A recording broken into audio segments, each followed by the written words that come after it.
Duplex depuis Morningstar, Clémence Dachicourt. Bonjour Clémence. Bonjour. Gérante de portefeuille chez Morningstar. On fait un focus sur ce qu'on appelle les fonds climat. La COP27 vient de se terminer à Sharm el-Sheikh. Quelles sont les options disponibles aujourd'hui pour les investisseurs qui souhaitent finalement exploiter, exprimer cette conviction, cette thématique dans leur portefeuille ? Oui, alors les investisseurs sont de plus en plus nombreux à vouloir protéger leur portefeuille contre les risques climatiques ou encore accompagner la transition vers des énergies propres, mais ils sont aujourd'hui confrontés à une offre très importante en matière de placement financier. Qui était autrefois un investissement de niche, attire désormais l'attention de beaucoup d'acteurs de la sphère financière.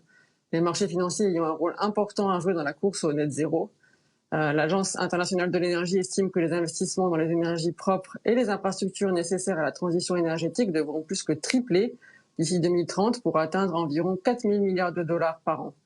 Le nombre de fonds cherchant à répondre à ces enjeux a donc connu une croissance exponentielle. Rien qu'en Europe, ils ont triplé sur 3 ans pour atteindre 750 fonds. Alors justement, l'offre est pléthorique et on a peut-être encore plus que d'habitude besoin de vos lumières, de votre guidage. Quels conseils vous pourriez donner pour que celles et ceux qui pourraient être sensibles à cette thématique puissent sélectionner un fonds ? Alors oui, tout dépend des objectifs d'investissement, de l'appétence au risque et des préférences de chacun en matière d'investissement durable.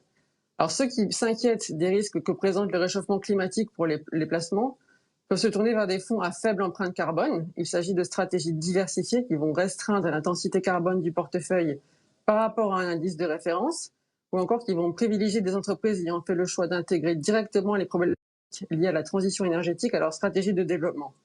Ce sont des fonds qui vont principalement permettre de limiter les risques liés au climat. Ils sont très bien diversifiés et peuvent donc être utilisés comme cœur de portefeuille.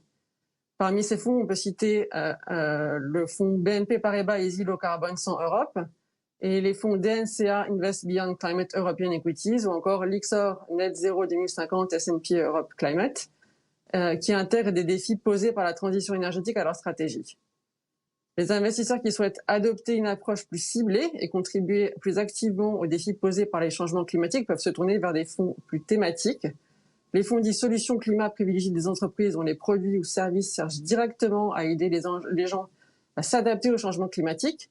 Ils sont destinés aux investisseurs recherchant un bon équilibre entre la réduction du risque carbone, puisqu'ils excluent généralement les entreprises exposées aux énergies fossiles ou ayant un bilan carbone, tout en offrant des opportunités de rendement liées aux nouvelles sources de croissance associées à la transition énergétique. Parmi ces fonds, on peut citer le fonds Candriam Sustainable Equity Climate Action ou encore BGF Circular Economy. Bon, et si on veut prendre un peu plus de risques ? Alors, si on veut prendre un peu plus de risques, on peut se tourner vers des fonds Clean Tech ou Clean Energy. Ce sont des fonds qui financent directement des sociétés généralement de plus petite taille qui développent des technologies innovantes en matière d'énergie propre ou de réduction d'émissions de gaz à effet de serre. Ils cherchent un univers de valeur plus réduit et moins liquide. Ils sont donc beaucoup plus volatiles. De fait, ils doivent être utilisés comme une allocation satellite à un portefeuille déjà très bien diversifié.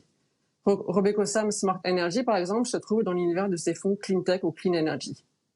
Donc pour terminer, quelle que soit l'option choisie, il est important de bien comprendre l'objectif d'investissement pour s'assurer que l'approche du gérant correspond bien à ses préférences en matière d'exposition carbone et de gestion de la transition énergétique, mais surtout en termes de risques financiers et d'horizon d'investissement. Merci beaucoup Clémence. Clémence Dachicourt, Morningstar cette semaine dans Idées de fonds.